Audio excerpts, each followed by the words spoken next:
de propiedades que son bastante interesantes, que bueno, a lo largo de esta charla espero les guste. Bueno, me pueden interrumpir si necesitan, si quieren aclarar alguna duda o algo así. Bueno, ok. Entonces, es una mini charla, ¿no? Entonces, primero voy a contar unas ideas básicas sobre la luz, unas ideas básicas sobre el átomo, ¿cierto? Y después voy a hacer un laboratorio, voy a juntar luz y átomo y después voy a hacer una especie de recorrido por el laboratorio, más un recorrido histórico, ya que no se puede hacer de manera, digamos, física, ¿no? Bueno, entonces, bueno. Entonces, ¿cómo le hacemos? Pues básicamente lo que nosotros hacemos es agarrar un gas atómico, ¿cierto? Y le bajamos su temperatura, ¿ok? Un gas atómico, si ustedes quieren pensarlo así, pues es un gas, pues, de un tipo, un solo tipo de átomos, ¿ok? No tenemos una mezcla, tenemos solamente un tipo de átomos. Y entonces, juntando la luz y los átomos y algunas propiedades físicas del sistema, déjenme poner un, un laser pointer, ¿cierto? Entonces, algunas propiedades físicas del sistema, nosotros podemos bajarle la temperatura, ¿no? Bueno, entonces, voy a comenzar con algunos conceptos súper básicos, ¿no? Entonces, entre esos, el concepto de onda, ¿no? Que es básicamente, pues, la propagación de energía por una perturbación espacial, ¿no? Así como las ondas en el mar, ¿no? Que esos son, hay también ondas sonoras, por ejemplo, que son las diferencias de presión, ¿no? Para nosotros escuchar los sonidos. Están las ondas electromagnéticas, como la luz, ¿no? Hay muchos tipos de onda, ¿no? Entonces es simplemente la propagación de energía, ¿no? De diferentes formas y eso se le llama onda, ¿ok? El otro concepto que nosotros usamos indiscriminadamente en física es el concepto de partícula, ¿ok? La partícula o corpúsculo, que así lo llaman en algunos textos antiguos, es un objeto muy pequeño que se le atribuyen propiedades físicas, ¿ok? Eso es básicamente el concepto de partícula. ¿Qué tipo de propiedades físicas? Ah, pues hay muchas, ¿no? Entonces la masa, la carga, velocidad, energía, momento, todas esas son propiedades físicas y se le pueden asignar a estas partículas, ¿no? Entonces hay muchos tipos de partículas, ¿no?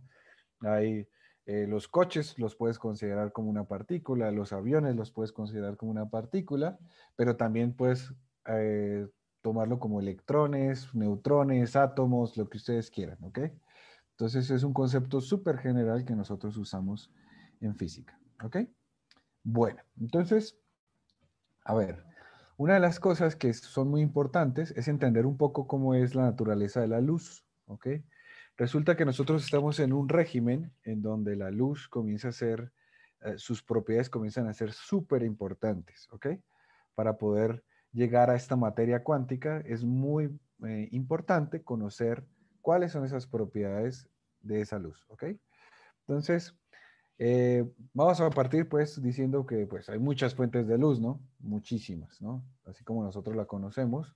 Entonces, están las bombillas, por ejemplo, ¿no? Las bombillas, está el sol, ¿no? Es la fuente natural más conocida y más familiar para nosotros, ¿cierto? Y entonces, pues ya con esas fuentes de luz, pues en principio nosotros podríamos ya comenzar a definir un par de cositas, ¿no? Ajá. Entonces, yo en esta charla voy a representar esta cosita, ¿sí? Esto se llama paquete de onda, ¿ok? Con, como la luz, ¿ok? Esta va a ser mi luz, ¿ok? Y a esa luz muchas veces yo la voy a llamar fotón, ¿ok? El fotón es una partícula que se le asocia a la luz. Yo más adelante voy a hablar un poquillo de eso, ¿ok? Entonces, ¿qué propiedades tiene ese fotón? Pues vamos a ver, pues tiene energía, ¿no? Lo mismo, tiene velocidad, que es la velocidad de la luz, que es algo así como 300.000 kilómetros por segundo, ¿no? Tiene frecuencia, o sea, entre, o longitud de onda, que es como la altura entre estos piquitos, ¿no? Entonces la distancia entre estos piquitos se le llama longitud de onda. La amplitud es qué tan grande es esta onda. La fase, que bueno, eso es una propiedad que está asociada a que esto es una onda, pero bueno, eso seguramente lo han visto en física. Y está el periodo, ¿no? Que es cuántas veces se repite esta onda, ¿ok? Listo. Entonces esas son las propiedades básicas, ¿sí? De, digamos, de un fotón. Por supuesto que tiene muchas más, ¿ok? Tiene muchas más. Pero digamos, estas son como las más típicas y en las que uno tiene que guardar siempre en la cabeza.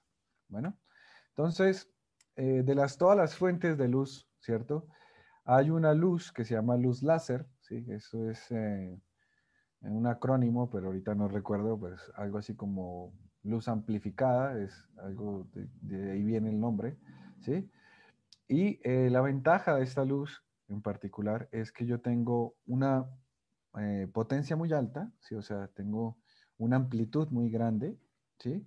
Y su frecuencia es monocromática, es decir, yo solamente tengo una frecuencia o digamos un ancho cuyo, cuyo valor es muy, muy pequeñito. Entonces, la frecuencia es muy fina, ¿sí? Entonces, yo puedo decir que casi es solamente tiene una frecuencia, ¿ok? Entonces, dependiendo de la frecuencia que yo tenga, ¿sí? O la longitud de onda, porque estas tres cantidades, velocidad, frecuencia y longitud de onda, se pueden combinar, ¿cierto? Con una expresión que es la longitud de onda es proporcional a la velocidad de la luz entre la frecuencia, ¿sí? Entonces, dependiendo de la longitud de onda, yo puedo obtener diferentes tipos de colores, ¿no? O sea, de frecuencias, ¿ok?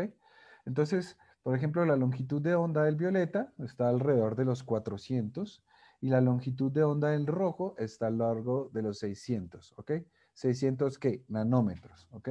Entonces, la distancia entre cada uno de estos piquitos que yo tengo aquí es del orden de 600 nanómetros, ¿ok?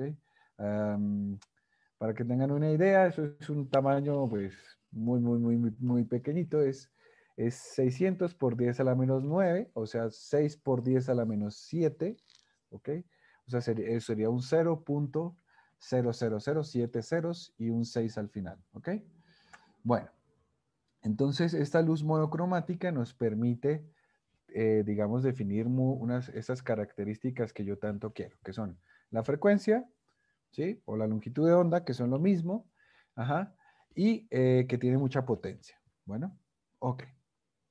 Entonces, eso es con respecto a la luz, ¿no? El átomo, por ejemplo, que es en lo que yo más he trabajado en los últimos 10 años, ¿sí? Pues tiene otro tipo de naturaleza, ¿sí? Entonces, cuando nosotros estudiamos física atómica, ¿no? Lo primero que te preguntan, o lo primero que lo asocia a las personas con la teoría cuántica atómica, es con la bomba atómica, ¿no? Pero en realidad eso es solamente un pequeño sector de lo que nosotros hacemos, ¿ok? No es que yo esté construyendo bombas atómicas en Ciudad de México o algo así, no. Simplemente son los conceptos de los átomos los que nosotros usamos para poder, digamos, estudiar física, ¿ok? Bueno, entonces el átomo, pues, para algunos de ustedes, este es el átomo clásico, no es el átomo que nosotros conocemos como átomo de Bohr, ¿sí? Y ese átomo pues tiene un núcleo y unos electrones que están ocupando ciertos orbitales, ¿ok? Esos orbitales se llaman orbitales atómicos y resulta que si el electrón cambia de orbital, él emite luz, ¿ok? Eso es algo súper importante. Es decir, emite un fotón. Solo que no emite cualquier tipo de frecuencia, emite un tipo o algunos tipos de frecuencia, no emite cualquiera, y a eso se le llama cuantización, ¿ok? Aquí aparece la mecánica cuántica, ¿ok? Es lo que se llama mecánica cuántica. Y esas transiciones pues emiten en ciertas frecuencias, ¿cierto? Eso es equivalente a los que han visto, por ejemplo, las cosas de química, cuando nosotros hablamos, por ejemplo, los orbitales. Estos son los orbitales atómicos. Eso es una concepción ya moderna del átomo, ¿cierto? Y entonces, si yo quiero pasar, por ejemplo, de esta línea a la otra, lo que tengo que hacer es absorber luz o absorber un fotón y luego la emitimos, ¿ok? Para pasar de aquí a aquí. Entonces yo puedo emitir aquí otro fotón, puedo emitir aquí otro fotón, y entonces el cambio entre todos estos niveles, que son niveles posibles del átomo, se hacen a través de luz. ¿Ok? Entonces ya comenzamos a ver una conexión entre los átomos y la luz, ¿no? Entonces ya hay una conexión, hay una especie ¿de qué? de nueva teoría que está surgiendo, ¿sí? Y entonces, si ustedes ven es, a ver, un átomo de verdad, ¿no? Por ejemplo, un átomo de estroncio, así es como lo vemos nosotros. Estos cambiecitos, miren, estos cambiecitos que hay aquí entre niveles, en realidad para un físico se ven así, ¿ok? Esto obviamente, pues esto ya es para una persona que ya ha estudiado muchos años física atómica, y entonces esto representa todos los niveles posibles del átomo de estroncio 87, ¿sí? O por ejemplo, el disprocio 164. Entonces son los posibles niveles de energía que pueden tener esos átomos. Y esos son átomos muy complicados, ¿no? Son súper, súper complejos. Estudiar estos sistemas, em, pues es bastante difícil, ¿ok? Es muy difícil. Bueno, entonces, ¿qué es lo que es interesante de estos grafiquitos que estoy mostrando acá? Que simplemente las transiciones, ¿cierto? Entre cada uno de estos niveles que yo tengo acá, tienen asociadas energías, ¿no? Y esas energías tienen longitudes de onda también. O sea, esto equivale a una longitud de onda de 813 nanómetros, ¿sí? La transición de aquí hasta acá es 679 nanómetros, esto es rojo. Por ejemplo, en el disprocio aquí tengo una transición en el naranja, que es 600 algo. Tengo una transición en el azul, que es 421, ¿sí? Entonces, ¿qué significan esas transiciones? Esos cambios entre los niveles energéticos de los átomos, ¿ok? Eso es todo el asunto, bueno. Es la idea que quiero que se quede con ustedes, bueno. Listo. Entonces yo voy a super resumir esa idea de átomo con este dibujito aquí también. Bueno, así como hice un resumen de un fotón con una determinada, pues, un determinado tamaño. Ahora tengo una imagen pictórica también del átomo que la voy a representar con esto, ¿ok? Entonces, este es mi átomo, ¿ok? Este es mi átomo. ¿Sí? ¿Y qué propiedades tiene ese átomo? Pues, bueno, pues lo primero es que tiene masa. Entonces, es una cosa que es muy importante porque la luz, hasta el día de hoy, se sabe que no tiene masa, ¿ok? Tiene energía, sí, por supuesto, tiene energía. Em, tiene momento porque tiene masa, tiene carga eléctrica, solo que el átomo, así como lo definimos ahorita, es carga eléctrica neutra, o sea, no tiene carga. Tiene velocidad, tiene muchas propiedades también, ¿no? Además tiene otras propiedades de origen cuántico, por ejemplo, el spin, tiene otras cosas mucho más complicadas. Bueno, eso es como la idea general. Bueno, listo. Ahora, ¿qué sucedería si yo, por ejemplo, tengo una colección de átomos, ¿no? Entonces tengo muchos átomos y entonces resulta que esos átomos pues se encuentran en movimiento, ¿no?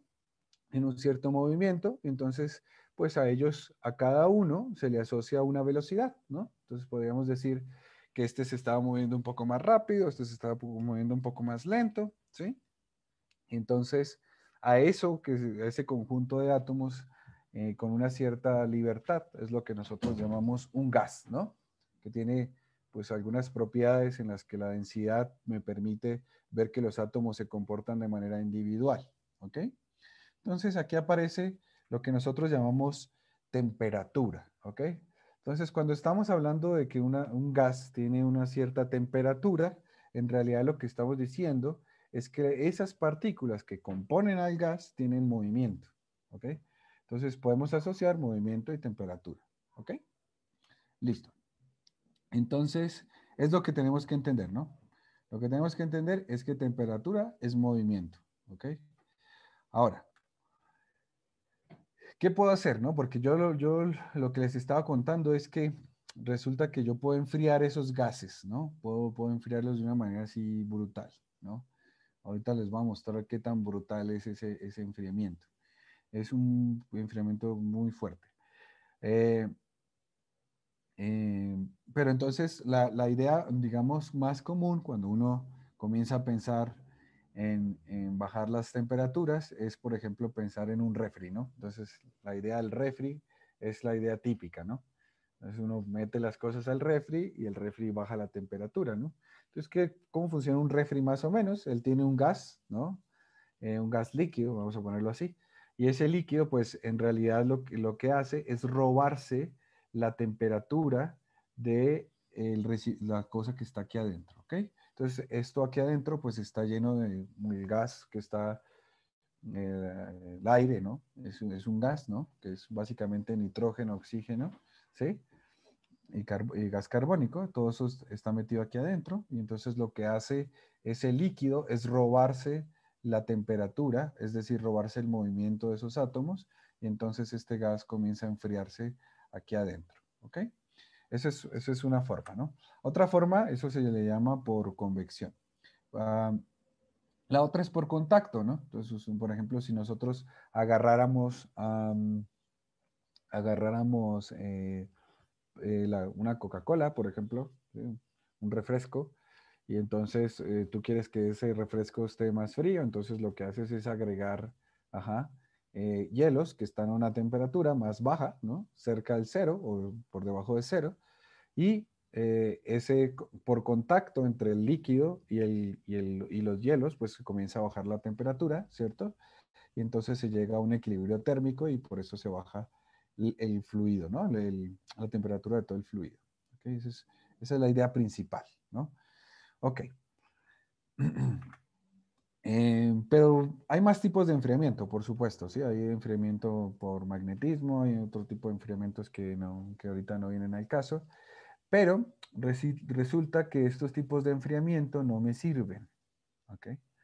No me sirven porque la temperatura a la que yo voy a llegar es muy, muy baja, cerca al 0 Kelvin, ¿no? O sea, espero que sepan cuál es más o menos cuál es el 0 Kelvin, pero bueno. Ok. Entonces resulta que no importa qué tipo de recipiente yo tenga, no hay una forma de yo bajarle la temperatura a este recipiente, ¿cierto? Sin que esté en contacto o algo así, ¿ok? Entonces resulta que nosotros tenemos que escoger recipientes que no tengan temperatura, ¿ok? Eso es algo muy importante, ¿no? Necesitamos recipientes sin temperatura.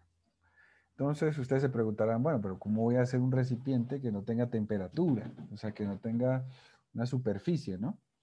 Entonces, bueno, eh, resulta que nosotros sabemos que nosotros podemos producir campos magnéticos o campos ópticos, ¿ok? Ahorita voy a mostrar qué es un campo óptico. Un campo óptico es básicamente lo que nosotros conocemos como un láser. Eso es un campo óptico, ¿ok? Y entonces, ¿cómo se produce un campo magnético, por ejemplo, en el laboratorio? Entonces, ustedes agarran dos conjuntos de bobinas, dos pares de bobinas, y se hace cruzar corriente alrededor de este, regálenme un minutito.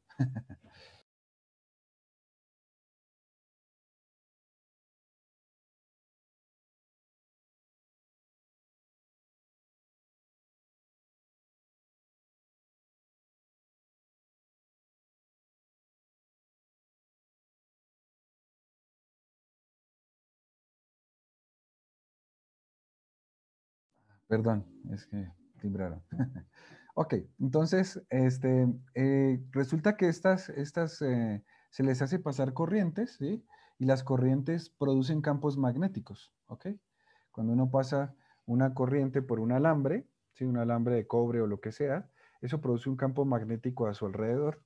Y aquí nosotros usamos esas propiedades de pasar corrientes alrededor de cables, o bueno, en este caso son literalmente barritas de cobre, ¿ok?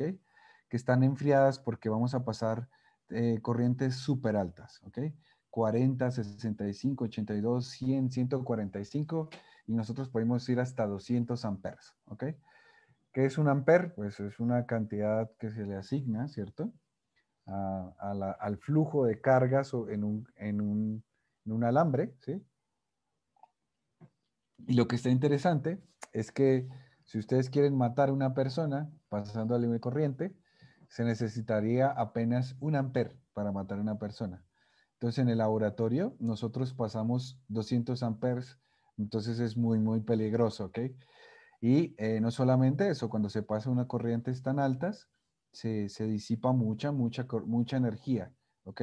Se calienta mucho el alambre. Y entonces estos tubitos azules que ustedes ven aquí, básicamente sirven para enfriar esos cablecitos y bajarle la temperatura. ¿Ok? Entonces, lo que ustedes ven acá, este grafiquito, es, es un gráfico que nosotros hacemos con una sonda Hall, así se llama, es un medidor de campo magnético que pasamos alrededor, bueno, alrededor no, en este eje de aquí, ¿sí? Por dentro de las bobinas y medimos un campo magnético, ¿ok? Eso es lo que nosotros vemos. Ok. Otra cosa que nosotros hacemos es medir el campo óptico, ¿ok? Un campo óptico es básicamente un láser, ¿ok? Pero por las características del átomo que nosotros usamos, que es el litio, nosotros necesitamos un láser que se llama de infrarrojo, ¿ok? Entonces aquí les voy a mostrar un pequeño video, ajá, en donde vamos a ver que, no sé si se escucha, creo que no, ¿no? ¿Sí se escucha? Sí. Ok, ok, oh, perdón, no lo pude parar, no sé por qué. Ya. Ok, esta cosa que ven acá, eh, que no sé por qué no me deja aquí. Esta cosa que ven acá es la luz del láser, ¿ok? La luz del láser en el experimento, ¿ok? Entonces, cuando me paso por acá, cuando ya esto es un visor especial para poder ver la luz, ¿ok? Cuando yo quito la luz, cuando yo quito este visor, ya no veo nada, ¿ok? Pero resulta que aquí hay un láser muy peligroso también. Aquí en la mitad hay un láser que se llama láser de infrarrojo, ¿ok? El infrarrojo, así como cuando ustedes prenden la estufa, ¿no? O el horno, ¿cierto? Entonces sienten ese calorcito, ¿no? Ese calorcito es la interacción de la radiación de infrarrojo interactuando con el gas o el aire que hay alrededor, que calienta las moléculas, ¿ok? Entonces, esto es básicamente lo que nosotros podemos hacer. Nosotros podemos hacer una trampa, o sea, una trampa hecha de luz, ¿ok? De pura luz. Y entonces eso es algo muy interesante. Bueno, esto pues podemos entrar después si quieren entramos un poco en detalle al respecto. Ok, entonces aquí es donde aparece la famosa cuántica. Bueno, la materia cuántica, ¿cierto? Que a propósito es una de las teorías más exitosas de la humanidad, ¿ok? Es la teoría más exitosa de la humanidad, ¿ok? Es la que mayor ha hecho predicciones y la que mayor ha hecho contribuciones al día a día, digamos, al cotidiano, ¿no?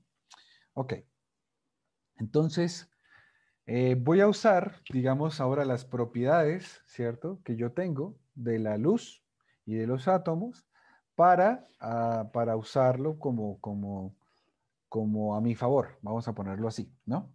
Entonces, digamos que yo tengo un átomo, ¿cierto? Que lo voy a representar aquí. ¿Sí se ve el mouse? Sí, ¿verdad? Ok. Este se ve con velocidad cero, ¿ok? Y entonces lo que yo voy a hacer es mandar luz, ¿cierto? Y que interactúe con el gas que yo tengo ahí, ¿ok? Entonces, básicamente esto es una representación pictórica de un gas interactuando con átomos. Bueno, entonces, ¿qué tengo yo? Pues yo lo que voy a hacer es hacerlos chocar, ¿ok? Esa luz va a chocar con el átomo, ¿ok? Y entonces, ¿qué sucede? Ese átomo va a absorber ese fotón, lo va a absorber, ¿sí? Y va a quedar con mayor energía, ¿ok? ¿Qué sucede? Entonces, yo tengo que esperar un tiempito y entonces libero la energía de ese átomo, ¿ok? Pero entonces, ¿qué es lo que es interesante? Lo que es interesante es que la luz, ¿cierto? Se lleva parte de la energía de este átomo y entonces este disminuye su velocidad, ¿ok? Entonces, como decimos que la temperatura es velocidad, ¿cierto? Entonces, si disminuimos la velocidad, también disminuimos la temperatura, ¿cierto? Entonces, ¿cuántas veces repetimos eso? Lo repetimos millones de veces con el láser, ¿no? Entonces, yo tengo el gas y estoy iluminando mi haz y voy botando fotones, fotones, fotones, y él va a comenzar a absorber, ¿ok? Y entonces, si lo hago muchísimas veces, lo que va a suceder es que va a bajar más y más y más la temperatura. ¿Ok? Entonces, es en ese proceso que nosotros llamamos interacción átomo-campo, ¿ok? que nosotros podemos bajarle la temperatura a las cosas, ¿ok? Entonces usamos láseres, láseres para enfriar muestras, ¿ok? Para enfriar gases.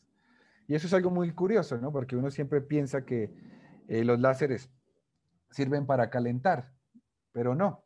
Resulta que conociendo todo lo que les mostré atrás, la estructura del átomo más las propiedades de la luz, yo puedo hacer un proceso en el cual, ajá, yo le quite energía al átomo, ¿cierto? Eso es algo muy curiosito, ¿no? Es algo muy curioso. Nosotros cuando vamos a la playa, por ejemplo, pues digamos yo que es un poco blanco, voy a la playa y me espero 10 minutos y en 10 minutos ya estoy todo rojo, ¿no? Eso significa que la luz que yo tengo, la luz del sol, ¿no? Está transfiriendo toda su energía a mi cara y me seca, me seca el agua que tengo en la piel, ¿no? Entonces esa es una transferencia también de energía, ¿ok?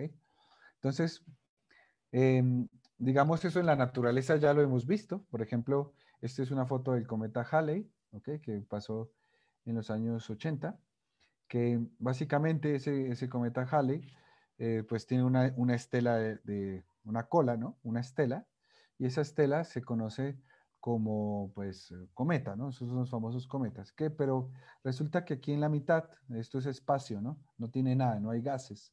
Entonces, ¿cómo hace para tener esta cola el cometa, ¿no? El cometa no siempre tiene la cola, solamente cuando pasa cerca al Sol, ¿no? Entonces, cuando pasa cerca al Sol, los fotones que emite el Sol, que son de muy alta energía, quitan átomos de la superficie, o sea, le transfieren energía y momento, y entonces se quitan esos átomos y van para el espacio, ¿ok? Entonces, lo que realmente estamos viendo aquí es un efecto que se llama presión de radiación, ¿ok? O sea, es que es la luz transfiriendo energía a los átomos que se encuentran en la superficie del cometa. Bueno, ok. Entonces, nosotros podemos, en física, podemos establecer unas escalas, ¿cierto? Entonces, la escala que se usa en física se llama una escala absoluta, que es la escala Kelvin, ¿ok? Los americanos, los estadounidenses usan otra escala, que es la Fahrenheit, ¿cierto? Nosotros aquí en México, y en Colombia y en varios lugares usamos la escala Celsius, ¿cierto? Y por ahí hay otras escalas súper extrañas que usan los ingenieros como la ranking y esas cosas, ¿sí? Pero los físicos nos gusta usar esta en particular, que es la escala Kelvin, ¿ok? Entonces, vamos a ponerlo aquí, vamos a definir como el cero absoluto, ¿cierto? El cero absoluto se refiere a que así como nosotros tenemos velocidad, ¿cierto? Hay un momento en que la velocidad es tan bajita que la puedes considerar cero, ¿no? Pero eso, bueno, quiebra uno de los principios más importantes de la mecánica cuántica y entonces digamos que nunca se puede llegar al cero absoluto, ¿ok? No se puede llegar.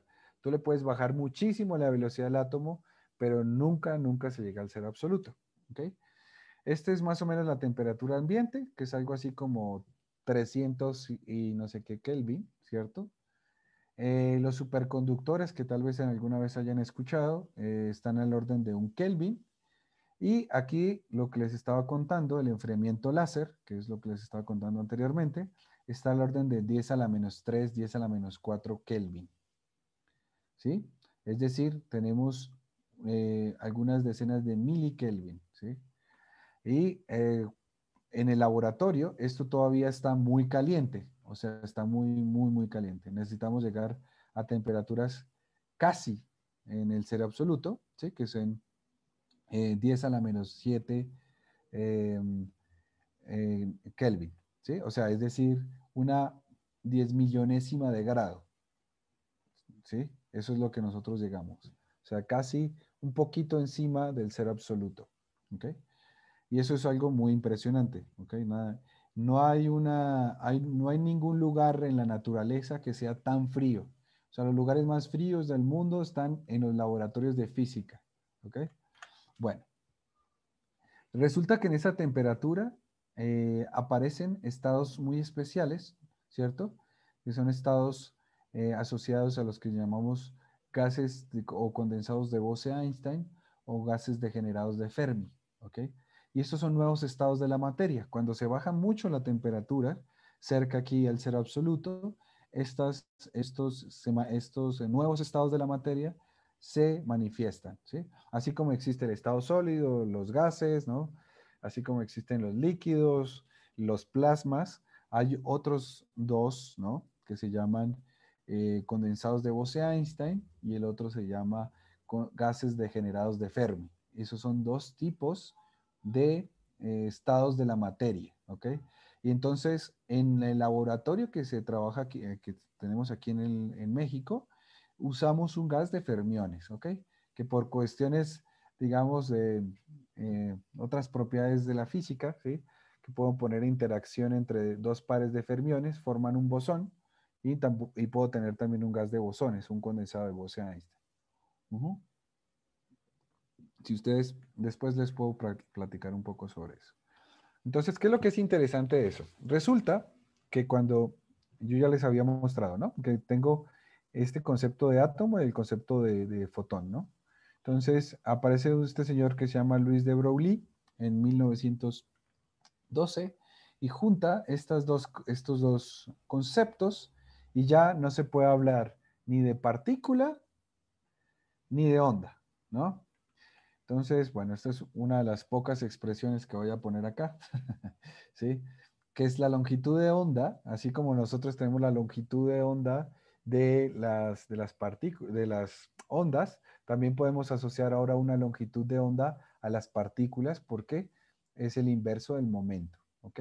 Este m por b es el momento, b es la velocidad, m es la masa de la partícula, ¿cierto? H es una constante, que es la constante de Planck, pero ahorita por ahora es irrelevante.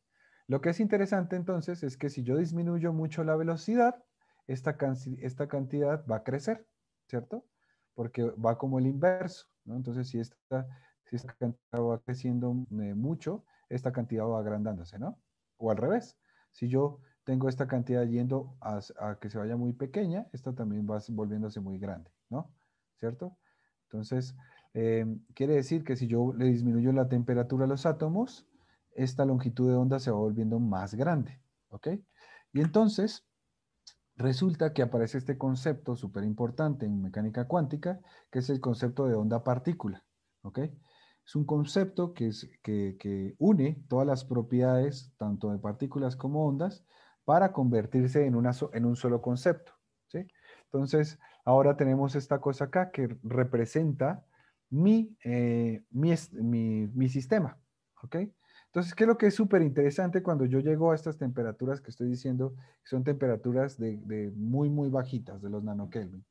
Resulta que los átomos tienen propiedades tan interesantes que el gas tiene propiedades cuánticas, ¿sí? O sea, las propiedades que tienen los electrones, que no se pueden ver, ahora sí la podemos ver en un gas, ¿ok? En un gas literalmente, o sea, se puede resolver ópticamente, se llama eso, ¿ok? Entonces, para que tengan una idea, ¿cierto? Esta es la temperatura más o menos ambiente, ¿cierto? 293 Kelvin, y a la temperatura que llegamos es 100 nanokelvin, ¿ok? Si hacemos una pequeña regla de 3, ¿sí? Digamos, si yo tomo esta cantidad como 7.400 kilómetros, ¿cierto? Y esta cantidad como 2.5 milímetros, ¿sí?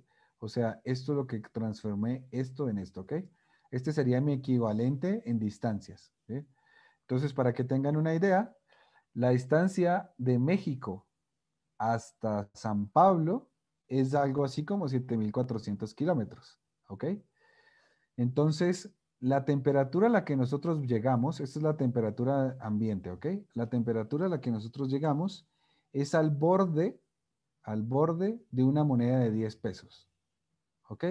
Esa es la temperatura, o sea, es supremamente baja, ¿ok? No hay cómo llegar a esa temperatura de manera natural, hay que usar muchos procesos para poder llegar a esas temperaturas, ¿ok? Para que tengan una idea, el espacio exterior está a 3 Kelvin, o sea, está millones de veces más caliente que nuestra muestra, ¿ok?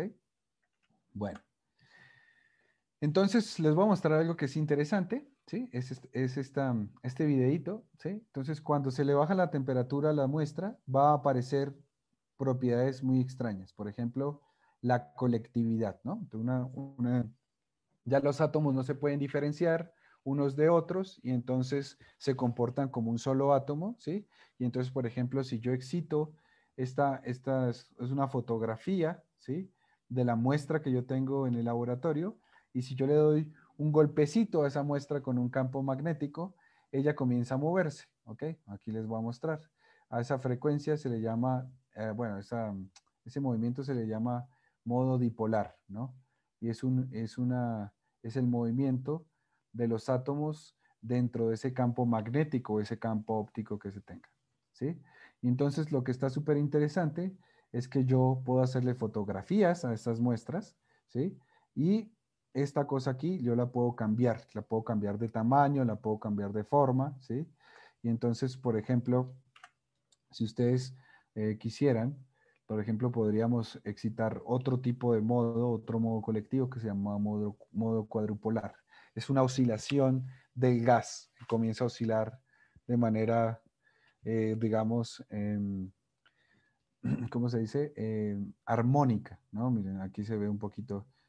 Esto es un videíto que se hace con una colección de, de varias imágenes. Entonces, fíjense, esto es un gas cuántico. Esto que están viendo acá es un gas cuántico, tiene todas las propiedades de mecánica cuántica. Si ustedes, tal vez algún día les puedo hablar de las muchas propiedades cuánticas que hay, ¿sí? De manera también un poco más básica, pero lo que es interesante es que, es que puedo cambiar la forma, ¿ok? Y eso solamente se puede hacer con este tipo de gases, que son los gases de materia ultrafría. Bueno, ok. Entonces, ya para terminar un poquito, ¿cuántos laboratorios hay en el mundo de eso? Pues en México solamente hay uno, que es el Laboratorio de Materia Ultrafría, que es el nuestro. Sí, pero ya en Europa hay un montón, en Estados Unidos también hay un montón. Ahora están haciendo una gran comunidad también en Japón. Yo estudié mi doctorado en Brasil, entonces también es el único, solamente hay un experimento en Brasil, un experimento en México y ya, ¿ok? Bueno, este es mi equipo de trabajo, este es Jorge Seman, que es como digamos, el que aparece en las fotos siempre, porque él es el director del laboratorio, ¿sí? Aquí estoy yo, que es como el segundo al mando, vamos a ponerlo así. Y entonces, y aquí tenemos un conjunto de estudiantes de licenciatura y maestría, ¿ok? Ok. A ver, cómo es el laboratorio, no? Ya vieron por aquí la foto, más o menos es así. Sí, es un espacio, ¿no? Pero resulta que es en un sótano. Bueno, y ese sótano pues tiene unas mesas donde vamos a hacer todos los experimentos. Y esta mesa, por ejemplo, pesa literalmente 2 toneladas. 2 toneladas. Entonces, estos señores que están acá son unos maestros porque entre cuatro bajaron esta mesa de 2 toneladas, algo así como 3 metros bajo tierra, ¿sí? O sea, a través de unas escaleras, ¿ok? Entonces, aquí hay una muestra, tenemos un video, este soy yo cuando era joven y bello hace 5 años, ¿sí? En 2015. Y este es un videito de cómo es complicado manipular estas mesas ópticas, ¿ok? Esta es la mesa que estaba al comienzo, la mesa mesota que pesa 2 toneladas. Esta pesa alrededor de media tonelada, ¿ok? Es súper pesadísima. Y entre todos estos señores hicieron lo posible para bajar estas mesas ópticas, ¿ok? Bueno, vamos a pasar esto. Ok, entonces cuando ya, después de haber limpiado todo el laboratorio y eso, pues así se ve actualmente el laboratorio, bueno, así se veía en 2016, cuando ya pudimos montar todas las mesas. Estas son las mesas ópticas, están llenas de huequitos para ajustar los espejitos que van a reflejar los láseres, ¿ok? Así se veía en 2018, ha cambiado un poquito, no mucho, es más o menos así como se ve actualmente, o sea, esta es la fotografía más o menos en el mismo ángulo, ahora está lleno de cosas, ¿ok? Bueno, Este es una fotografía que tomamos en 2017, antes de tener todos estos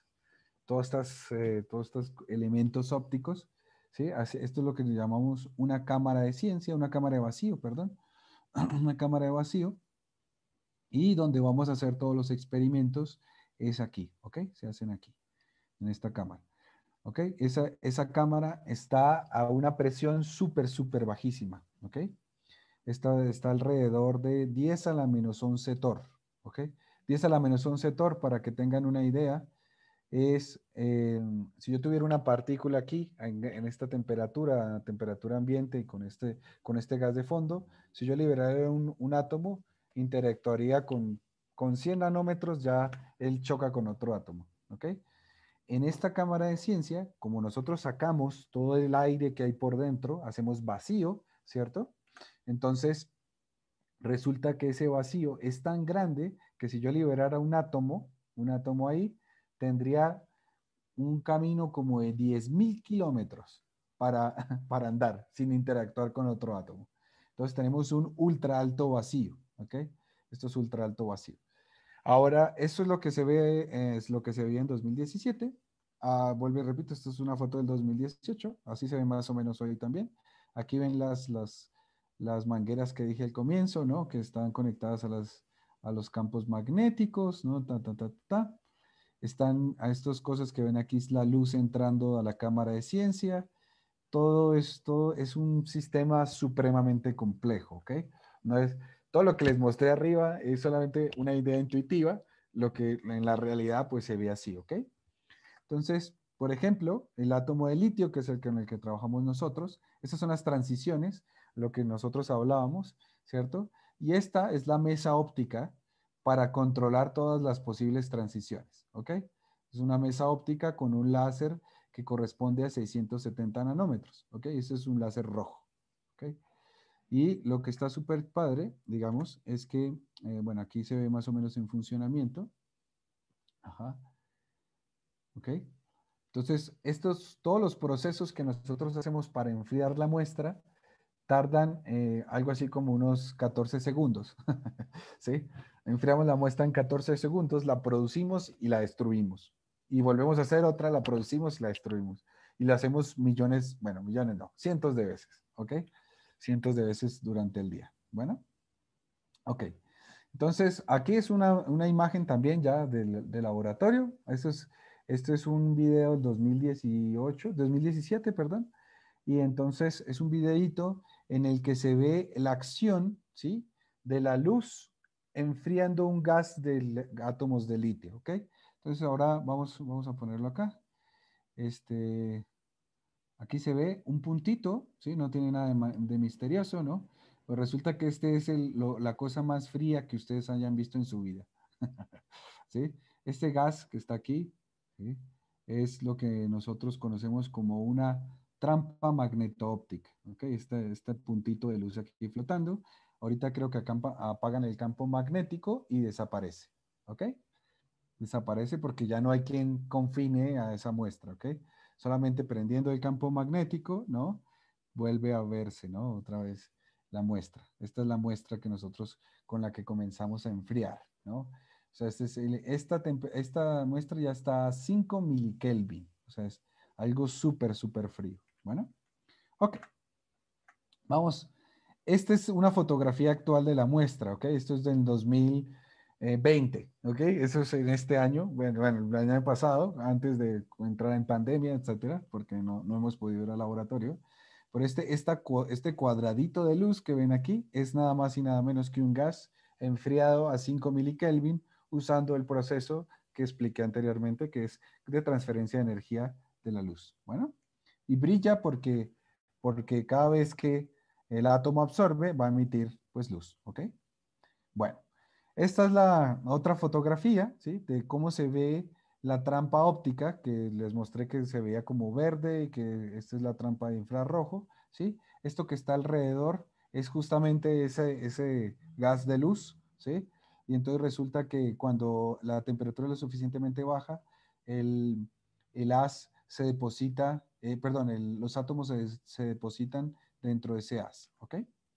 Y entonces Ahí usamos otro proceso que se llama proceso de enfriamiento evaporativo, en el que estos átomos comienzan a perder más y más temperatura y comienzo a concentrarlos, ajá, en una región del espacio. El costo de todo esto es que yo pierdo muchísimos átomos, ¿ok?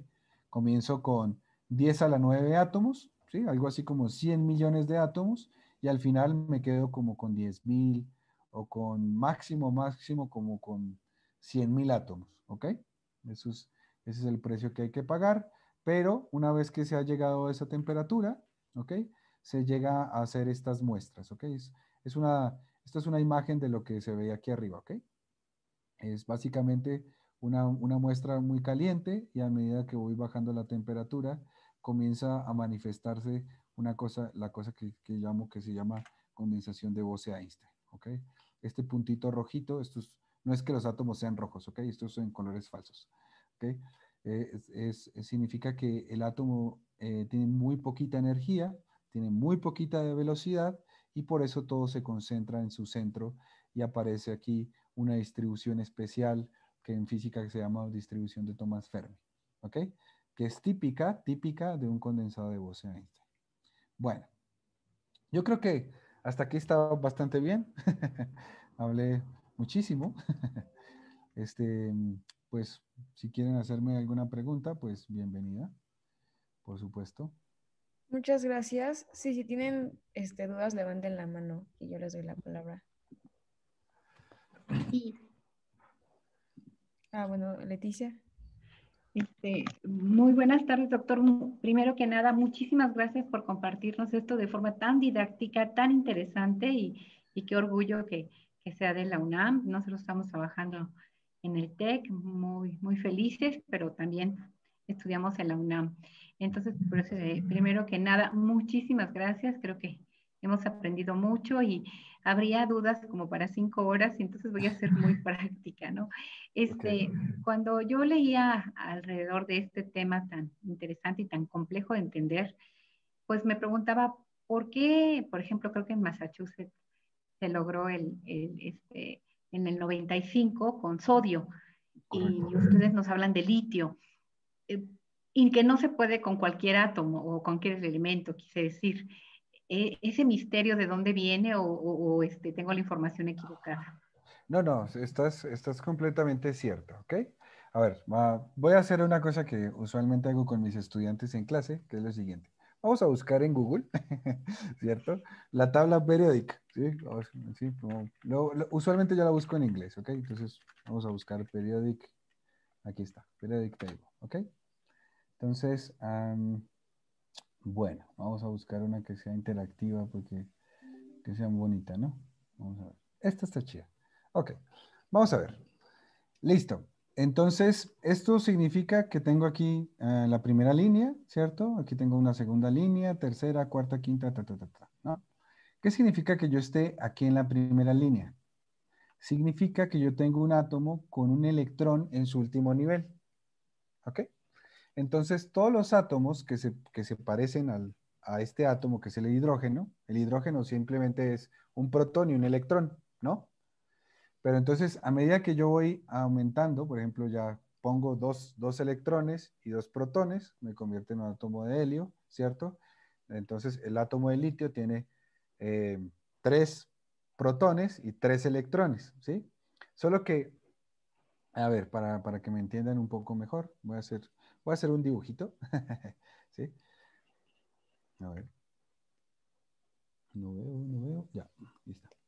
Entonces voy a hacer un dibujito, que siempre hago dibujitos porque es bastante intuitivo, ¿ok? Ok, entonces, bueno, vamos a hacer, vamos a representar como el primer nivel y este va a ser nuestro segundo nivel, ¿sí? Entonces, yo voy a tener aquí en el centro, voy a tener mi protón, ¿cierto? Este es un átomo de hidrogenoide, bueno, un átomo de hidrogenoide. Entonces tengo mi protón, ¿no? Y aquí en la parte más exterior, ¿cierto? Pues aquí tengo mis electrones, ¿sí? Ok. Entonces, ¿qué es lo que a uno le enseñan en mecánica, en química, ¿no? En química, no, sí, algunos, espero que todos estén más o menos relacionados con la ciencia. Entonces, en química a uno le enseñan que existen los niveles S, los niveles P, los niveles D, los niveles F y así sucesivamente. Y entonces uno va haciendo aquí cajitas, ¿no? Entonces este tiene una cajita, este tiene 3 cajitas, ¿no? Este tiene, ¿no? Son 5 me parece, ¿no? ¿Cierto? Así sucesivamente, ¿no? Entonces estos se organizan, ¿cierto? Por una regla, ¿no? Que se llama la regla de Hunt, ¿no? La regla de Hunt. Entonces vamos a ver, el átomo de hidrógeno es porque solamente tiene un electrón, entonces lo puedo poner en una cajita aquí, ¿no? Listo. Entonces vamos a ver, sí, efectivamente tiene electrón. ¿Qué sucede con el átomo de helio? Pues voy a poner otro electrón, ¿cierto? Pero con el spin para abajo, así se dice, ¿no? Spin para abajo. Y entonces ya llené mi capa, ¿cierto? Eso se llama llenar la capa. Entonces ya llené la capa y entonces ya, pues ya no tengo más en donde acomodar. Entonces tengo que acomodarlo en el siguiente nivel, que es el P. Entonces, el átomo, por ejemplo, de helio, pues así lo representamos, ¿cierto? Y el átomo de litio va a tener otro electrón aquí, ¿cierto? Solito, solito. Entonces aquí voy a poner ese electrón acá, ¿ok? Entonces, ¿qué es lo que es interesante? Que todos los átomos de la primera línea, todos, son un electrón al final, ¿ok? Entonces, ¿qué sucede? Sucede que cuando solamente tengo un electrón, las transiciones ópticas son más fáciles, ¿ok? Son más sencillas. Entonces, por ejemplo, cuando se condensó por primera vez o cuando se consiguió hacer por primera vez este gas degenerado, se usó sodio, que era en MIT, y en Colorado se usaba rubidio, ¿ok? Rubidio. El rubidio es rubidio 87 y a pesar de que tiene 87 electrones, ¿qué? 37 electrones, ¿cierto? Se puede condensar porque resulta que su estadística es pues de un bosón, ¿no? Entonces, esto es lo gracioso, bueno, que aunque no lo crean, el hidrógeno es el más difícil de condensar, ¿ok? Pero los más fáciles son el sodio y el rubidio, ¿ok? Entonces, por eso fueron los primeros que consiguieron. De hecho, históricamente, el primero en conseguirlo fue el litio, pero resulta que el señor que se llama Randall Hewlett, que hizo por primera vez el condensado de litio, dudó de sus datos y no los publicó. Los publicaron los otros y le ganaron, ¿ok? Bueno, entonces todos estos átomos tienen transiciones ópticas, ¿sí? Entonces, por ejemplo, el litio es en el rojo, el sodio es algo así como 589, es amarillo, el potasio es 760, es infrarrojo. Este rubidio es 780, también es infrarrojo cercano. Cesio es 810, es súper infrarrojo. Y ahora se está haciendo francio, ¿ok? Pero eso no significa que no se puedan hacer los otros. Lo único que se necesitan hacer es más transiciones ópticas. Entonces ya hay condensado de calcio, condensado de estroncio, ¿ok? Hay condensado de cromo, hay condensado de, ¿cuál? De todos los que hay aquí. Terbio, disprosio, olmio, herbio. Todos los que están acá, estos todos se pueden condensar. En realidad la única limitación que nosotros tenemos es la potencia y la frecuencia, porque a medida que tú tengas más niveles de energía, más se pueden escapar los átomos y es más difícil enfriarlo. Es por eso que históricamente se consiguió primero hacer para el sodio y para el rubidio, porque son los más fáciles de enfriar. Ya después vinieron los otros a lo largo de los años. El último que condensaron fue el disprosio en el año 2014. ¿Ok? Pero, o sea, se sigue intentando. Hay gente que ya está haciendo átomos de 3 electrones. Ujú. Sí, Wow. bueno. ¿Ok? Sí, muchas gracias. Sí, sí. Este, bueno, aprovecho la segunda pregunta. Cuando usted estudió en Brasil, ¿ellos ya tenían toda la infraestructura? Es decir, digamos que ya aprendió y se la trajo a México o algo por el estilo o en algún otro país.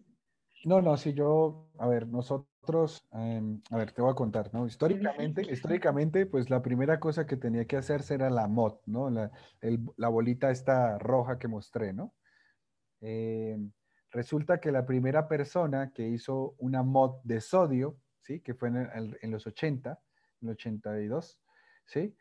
La primera persona fue mi tutor de doctorado, ¿ok? Entonces, él llegó a Brasil en los años 80 y comenzó a hacer infraestructura.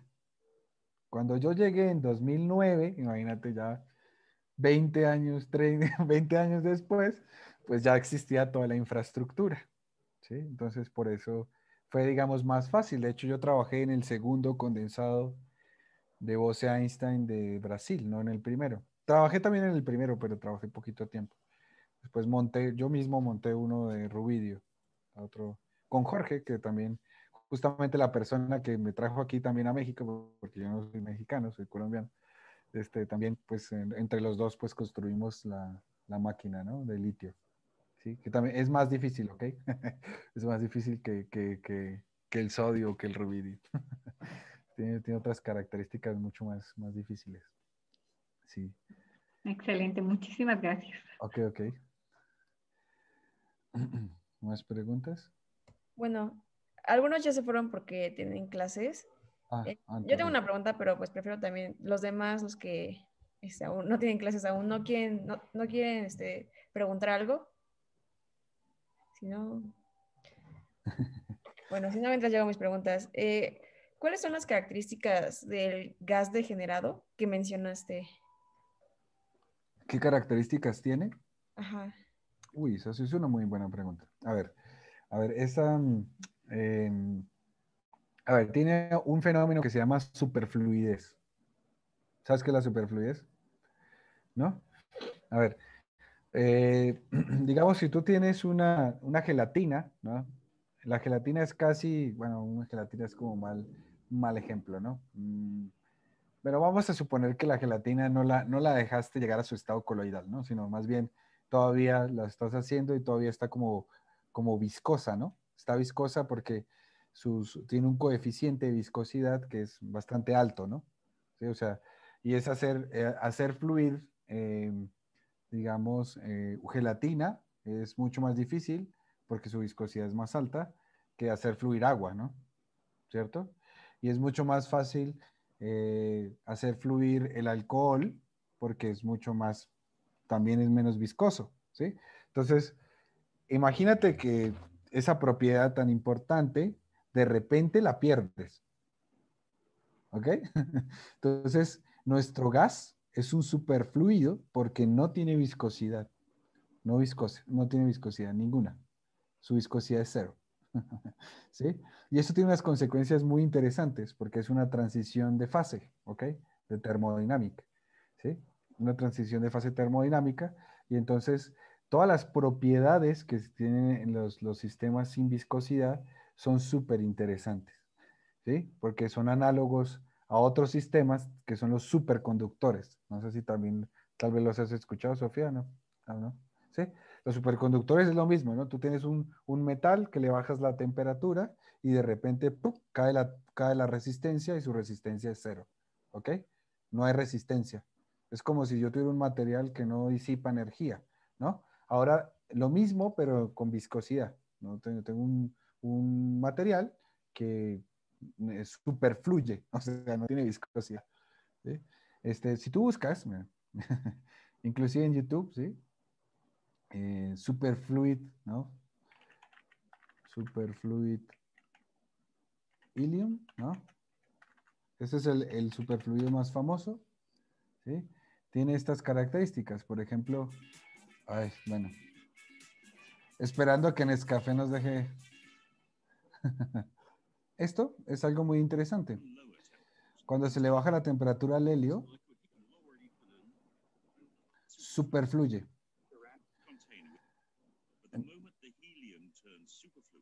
Entonces, algo que pasa, y quiero que prestes atención aquí, ¿sí? Es que cuando tú bajas la temperatura, bueno, la temperatura del helio líquido, él comienza a superfluir. Entonces, como no tiene viscosidad, el sistema comienza a treparse por las paredes y comienza a regarse todo el helio, porque superfluye, ya no existe la viscosidad. La viscosidad es una propiedad que por debido a la gravedad y a la superficie, pues no te permite pues, subir, ¿no? ¿Sí? Pero ahora como ya no existe la viscosidad, pues entonces esta cosa comienza a regarse, que es un poco lo que muestra aquí, mira. ¿Sí ves? ¿Ok? Entonces, esa es una de las propiedades más interesantes que tiene el gas, porque ahora, pues esto es un líquido, ¿no? Ahora yo tengo un gas que superfluye, ¿sí? Es otra característica, digamos, típica de un gas cuántico, ¿sí? Y tiene más características. Por ejemplo, a ver, déjame mostrarte algo que puede ser interesante para ti también. Déjame ver. Tal vez en este aquí. Ok, te voy a mostrar. Bueno, tiene propiedades, por ejemplo, de interferencia. Entonces yo puedo producir, por ejemplo, interferencia cuántica. ¿Sí? Entonces, esto es un sistema en el que esta cosa que ves acá es un patrón de interferencia. Solo que en lugar de ser de luz, como lo conoces tú, ¿sí? El patrón de interferencia es un patrón de interferencia de materia, porque la luz es coherente y se comporta como si fuera una sola. Entonces, si lo pasas a través de luz, él se difracta, como si fuera como si fuera luz. O sea, eso es algo muy impresionante también. Tenía otra imagen, pero creo que la tengo en otra presentación. Que vemos, por ejemplo, si tú tienes dos superfluidos y los haces chocar, ellos forman un patrón de interferencia. ¿Ok? Y eso fue la primera propiedad, por ejemplo, que midieron en MIT. ¿Sí? Si tú quieres googlea, ¿no? Superfluid Interference Pattern y verás que vas a ver estos, em, estas propiedades, ¿ok? Bueno, y tiene muchas más, todas las que tú quieras. Tiene un montón, tiene un montón de propiedades. Ok, ¿qué más? Muchas Oh, gracias. bueno, una pregunta típica que siempre me hacen es, ¿y esto para qué sirve? ¿Ah? Sí, bueno, la respuesta sincera es para nada. ¿Ok? Porque todavía no se sabe. Todavía no se sabe para qué sirve, ¿sí? Entonces, pero se sabe que tiene propiedades muy interesantes que nos sirve para estudiar otros sistemas de física. Entonces, esencialmente, para lo que se usa, ¿no? Un sistema así ya con estas temperaturas tan bajitas, ¿ok? Es para estudiar más física, ¿ok? Por ejemplo, estudiar las transiciones termodinámicas, estudiar este tipo de cosas, ¿sí? Pero les comento algo. Por ejemplo, la MOT, así como la mostré, es la trampa magnetóptica, la bolita de luz, ajá, es el principio básico de un reloj atómico, ¿ok? El reloj atómico funciona con una moto, ¿ok? Para todo el mundo se imagina una cosa, ¿quién sabe qué se imaginan? Cuando se imaginan algo como esto, ¿no? Con un reloj atómico. Pero no, un reloj atómico es como un experimento como el que yo mostré. Es idéntico, ¿sí? ¿Sí? En Brasil había uno en particular, una Fontaine se llama, que era de cesio. Yo tengo una pregunta. ¿Y para qué sirve un reloj atómico? Ah, muy buena pregunta. A ver, ¿te gusta que nuestro internet funcione más rápido que hace 30 años? Sí, obviamente, y más ahorita. Sí. Bueno, pues justamente cuando tú necesitas, voy a hacer una pregunta así como muy vaga. ¿Tú te has preguntado cómo demonios hace un sistema para, digamos, se llama multiplexar, ¿no? O sea, pasar varias ondas cuando tú estás hablando por teléfono? ¿Tú te has imaginado cuántos mensajes de WhatsApp tú envías y cómo haces para sincronizar todos esos mensajes? Ujú. ¿Cómo haces para sincronizar 10 millones de mensajes que mandan por segundo? No, pues es un rollo. Picamos y ya.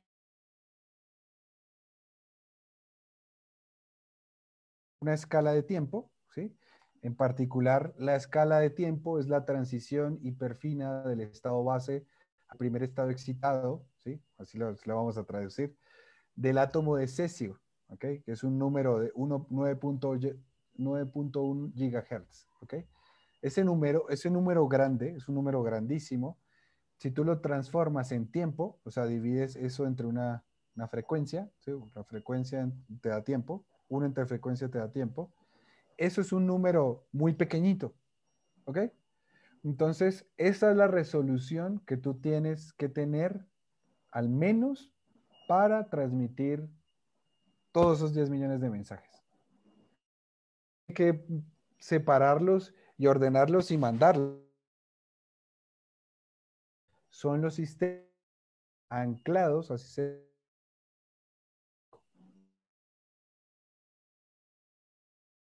todas las teleconoces son posibles gracias a eso, ¿ok? A que existe el reloj atómico que te permite hacer esa segmentación del tiempo lo más pequeñita posible para poder enviar tus mensajes, etc. Ahora, imagínate cómo haces el posicionamiento global, ¿no? O sea, tú usas el GPS indiscriminadamente, ¿no? A ver, ¿dónde, si tú pones en Google, ¿no? En Google Maps, dices, bueno, quiero, no sé, el Telmex más cercano, el Bancomer más cercano, ¿no? Y te lo muestra, ¿no? ¿Sí? Pero hacer ese posicionamiento global también requiere un reloj atómico, porque la precisión en que tú mandas la señal y la regresas y tal, necesita una precisión muy alta. Entonces, cada sistema, cada país tiene un sistema de relojes atómicos, todos anclados entre sí, imagínate. Es una cosa muy poderosa de la tecnología. Así es. Muchas gracias. Sí, sí, sí. Bueno, creo que Sofía... Sí, perdón, es que se me empezaron a trabar, pero ya ahorita ya está bien. No sé si me escuchan bien. Ya, Sí. creo que yo sí. Sí, sí, te escucho bien. Bueno, Bueno, pues no sé si pues, tengan más preguntas. pues, Ujú. Pero entonces, si no, ya damos De cierre. Freddy, gracias. De sí, bueno. verdad, orgullo que en México se esté haciendo esto. Vi la noticia hace, pues no me acuerdo si fue hace 2 años, el punto más frío del planeta está en la UNAM. Sí, Sí. es muy padre esa noticia y pues me imagino que participaste tú en ese proyecto, ¿no? Sí, sí, sí, Ese fue, ese desde el fue 2015 estamos en eso. 2015, sí, Sí. padrísimo. Muy bien, muchísimas gracias, muy interesante, muy didáctica tu charla. Bueno, bueno, me alegra mucho que les haya gustado, pues entonces, pues cualquier cosa que necesiten, pues también, pues, después Sí, podemos hablar. ¿Dime? Muchas y gracias. muchas gracias y ya esperaremos la oportunidad de ir, digamos, en persona a En una de persona. estas visitas que alguna vez nos han invitado. Entonces, ojalá y creo que de ahí vamos a rescatar muchísima más información. De verdad que es un gancho, digamos, muy importante para los chicos que les gusta la ciencia. Nosotras como profesoras lo vemos y parecieran nuestros colegas pequeñitos porque llegan y, ¿ya viste lo que hizo la UNAM? Entonces es muy padre, es muy motivante y bueno, creo que es una forma de tocar vidas para nuestros alumnos que